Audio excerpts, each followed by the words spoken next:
కాళ్లలో నొప్పి, నరాల వాపు వంటి లక్షణాలతో బాధపడుతున్నారా? వెరికోస్ వెయిన్స్ లో అత్యాధునిక చికిత్స ఏవిస్ వాస్కులర్ సెంటర్. నమస్తే రమగారు. నమస్తే రమగారు, ఆషాఢంలో కొత్తగా పెళ్ళైన వధూవరులు ఒక ఇంట్లో ఉండకూడదని చెప్తుంటారు.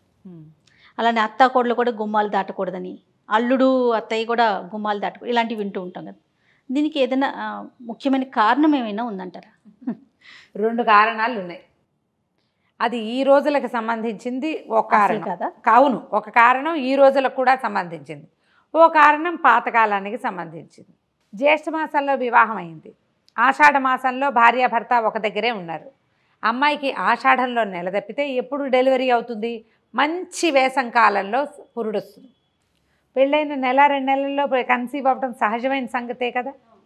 అంత నిండు వేసవి కాలంలో రోహిణి కార్తెల్లో పురుళ్ళు వస్తే పిల్లలు తట్టుకోలేరని ఈ నెల సెపరేట్ చేస్తారు చేసేవాళ్ళు. పాత రోజుల్లో అసలు పద్ధతి, ప్రధానమైన ఆలోచన అదొకటి. సైన్స్ అంతే. ఇది ఇప్పటిలాగా మనకి ఏసీలు ఉన్నాయి, బోసీలు ఉన్నాయి, అవన్నీ అప్పుడెక్కడ ఏసీలు, కూలర్లు, ఇంకోటి ఇంకేమీ లేవు. ప్లానింగ్తో వెళ్తుంది కదా, ప్లానింగ్తో వెళ్ళిపోతుంది. తర్వాత ఆషాఢం తర్వాత వచ్చే శ్రావణము నోముల కాలం. భార్యాభర్త అంతా ఎంతసేపు కలిసి ఉండడానికి అంత పెద్ద అవకాశం ఉండదు. పూజలన్నీ, పునస్కారాలని, ఉపవాసాలని ఉంటాయి, అప్పుడప్పుడు కలుస్తారు, పర్వాలేదు. తర్వాత మెల్లిగా ఆషాఢం, శ్రావణం చివరిలో ఎప్పుడైనా కన్సీవ్ అయినా ఎండాకాలం వెళ్ళిపోయే దశలో అంత నిండు వేసవి కాకుండా ఉంటుంది అని ఇదొక ప్లాన్ ప్రకారం చేసేవాళ్ళు. దీనికి కొంతమందికి శ్రావణంలో పెళ్ళైంది. శ్రావణంలో పెళ్ళైతే ఆషాఢం నాటికి ఇంచుమించుగా అమ్మాయి ప్రెగ్నెన్సీతోటే ఉంటుంది. అయినా కూడా భార్యాభర్త ఓ చోట ఉండకూడదని సెపరేట్ చేస్తుంటారు. ఇది నియమం ఏర్పరిచినప్పుడు ఇందుకు అని చెప్పలేదు, శాసించారు. నియమాలు ఎప్పుడు శాసనంగానే ఉంటాయి కదా, లేకపోతే అమెండ్మెంట్లు ఉంటాయి దానికి. నో అంటే నోనే చేశారు. నో చెయ్యకపోతే వీళ్ళు వినరు. కాబట్టి శ్రావణపు 3వ రోజున పెళ్ళైన వాళ్ళకి మళ్ళీ ఆషాఢం, శ్రావణం తర్వాత ఏముంది, సంవత్సరం తిరిగిపోతుంది. 5-6 నెలలు, 8 నెలలు, 9 నెలల ప్రెగ్నెన్సీలు కూడా ఉంటాయి. భార్యాభర్త ఏడాది లోపల ఓ చోట ఉండకూడదని వాళ్ళని సెపరేట్ చేసుకుంటూ ఉంటాం. ఆ నియమాన్ని అన్ని చోట్ల పెడతాం. పూర్వపు నియమం, పల్లెటూరు నియమం ఒకటి ఏం చెప్తారంటే, ప్రధానంగా ఇదివరకంతా వ్యవసాయ ఆధారితమైన జీవితాలు మనవి. అవును. ఈ తొలకరి జల్లులు పడేసరికల్లా భార్యాభర్త ఎంతసేపు కులాసాగా ఉంటామంటే కుదరదు. అప్పుడు పని చేసుకోవాల్సిన రోజులవి. నాట్లేయటం, పొలాల దగ్గర తిరగటం, సీరియస్గా పని చెయ్యాలి. ఆడపిల్లలు అత్తారిళ్లలో ఉంటే భర్తలతో కులాసాగా ఉంటారు. అదే వీళ్ళు పుట్టింటికి వెళ్ళిపోయారనుకో, అయ్యో నాన్న కోతలు ఊడుపులకు వెళ్ళాడు, నాట్లకు వెళ్ళాడు అని చెప్పి నాన్న కోసం వంటలు వండి పనులు చేస్తారు. భర్తల దగ్గర ఉంటే అలా ఎందుకు ఉంటుంది? కాస్త జల్లుబడేసరికల్లా భార్యాభర్త పావురాలు జంటలాగా గదిలోకి వెళ్దామనిపిస్తుంది. కబుర్లు వస్తాయి, కులాసా వస్తుంది, రిలాక్స్ అయిపోవాలన్న ధోరణి ఉంటుంది. పుట్టింట్లో ఉంటే అలా ఉండదు చూడు, ఆ తేడా ఉంటుంది కదా. అందుకని అమ్మాయిని గడప దాటిచ్చేసి పుట్టింట్లో అట్టపెట్టేవాళ్ళు. తొలి సంవత్సరమే ఈ సరదా ఉంటుంది. 2వ ఏడాదికి ఓ చంటిపిల్ల, వెంటిపిల్ల ఎవరో ఒకళ్ళు వచ్చేస్తారు, కనీసం ప్రెగ్నెన్సీయో. అవునా, ఇది వరకటి కాలం కదా. అందుకని మొదటి సంవత్సరం ఇట్లా వ్యవసాయదారుల ఇళ్లలో ఉండకూడదు. వ్యవసాయం వేరు, వ్యాపారం వేరు. ఎవరికైనా సరే ఒకటే నియమం పెట్టేస్తే గొడవ లేకుండా ఉంటుందని ఈ గట్టి నియమాన్ని ఏర్పరిచారు. మనం చాలా మానేస్తాం చెయ్య, పెళ్ళిళ్ళలో ఇచ్చేయకూడదు, అది చేయకూడదు, ఈ రోజుల్లో ఎవరు చేస్తున్నారు అని మానేస్తాం. అవును. కానీ వీటిని మాత్రం పెట్టుకుంటాం కొన్ని. అవును, ఆషాఢం మాత్రం బాగా ఫాలో అవుతారు కొత్తగా పెళ్ళైన వాళ్ళు, మీరు అన్నట్లుగా.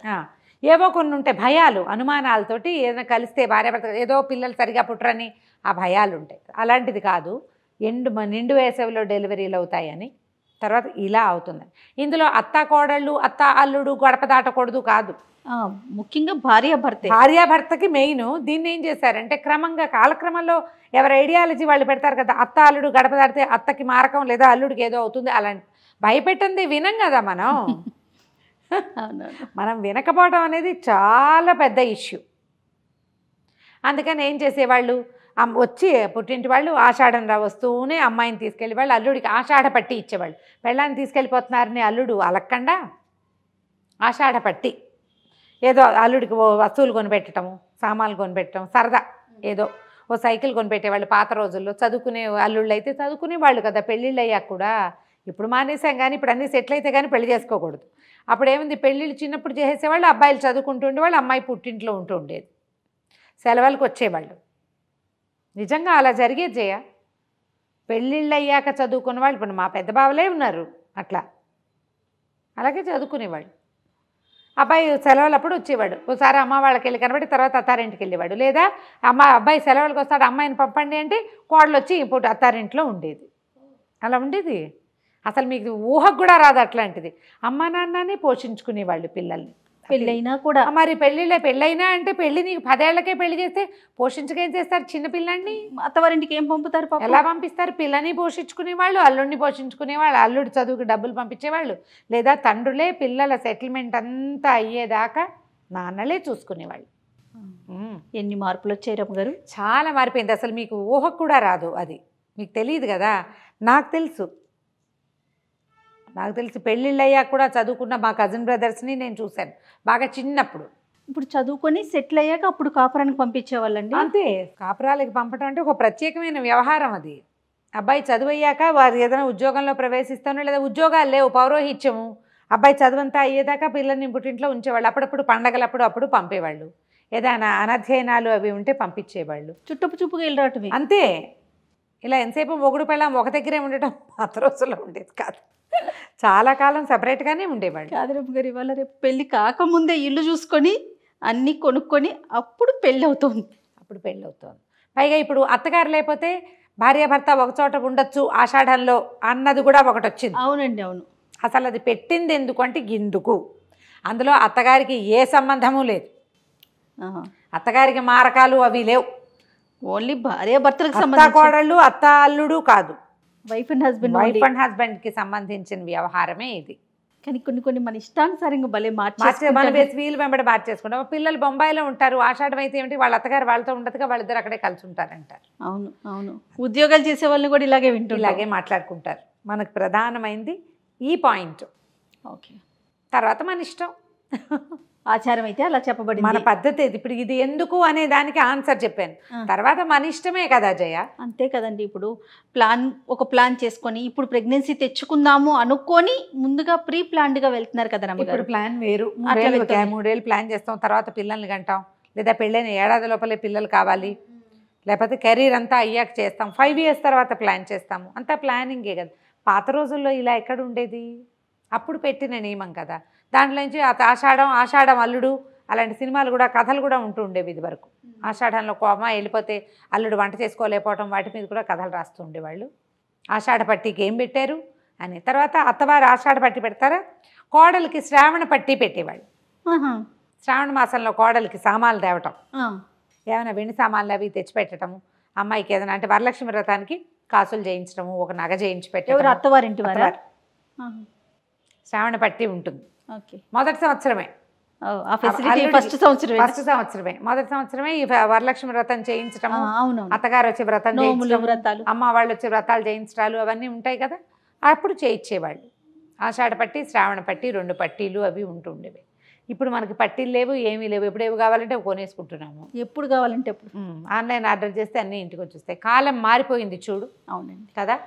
ఆషాఢానికి ప్రధానంగా చెప్పిన వ్యవహారం అయితే ఇది. అయితే ఆషాఢంలో మనం ఆరోగ్యం కోసం మునగాకును వండుకుని తింటాం. తర్వాత ఏమో ఆడపిల్లలు కాస్త గోరింటాకు పెట్టుకుంటే గోళ్ళకు వచ్చే సమస్య. ఇప్పుడు మనం మట్టిలో పంది ఇట్లా కాబట్టి మట్టి పని లేని వాళ్ళు పెట్టుకోపోయినా పర్వాలేదు, కానీ సిద్ధాంతంగా చేసుకుంటాం కదా ఆషాఢంలో పెట్టుకోవాలని. అందుకని ఆయుర్వృద్ధి, భర్తకి ఆయుష్, ఈ 2 చెప్తారు. మనకి ఆయుష్ పెరుగుతుందని, ఐదో తనం పెరుగుతుంది, భర్త ఆయుష్ వృద్ధి అవుతుందని. ఏమీ లేదు, ఒక సంతోషం అంతే. గోరింటాకు బాగా ఎర్రగా పండితే మొగుడికి చాలా ప్రేమని అవి చెప్పుకుంటారు.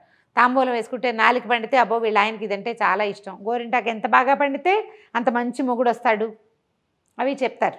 అవన్నీ పల్లెటూరు సిద్ధాంతాలు అయినప్పటికీ మన ఒంటి తీరుని బట్టి ఇవి వస్తాయి. మునగాకు ఎందుకు రమ్మగారు, ఎందుకు తినాలంటారు? అయ్యో, మునగాలో కాల్షియం విపరీతంగా ఉంటుంది జయ, దాంట్లో ఐరన్ ఎక్కువ. ఈ సీజన్లో మనకు అవసరమైన మినరల్స్ అవి అందులో ఉంటాయి.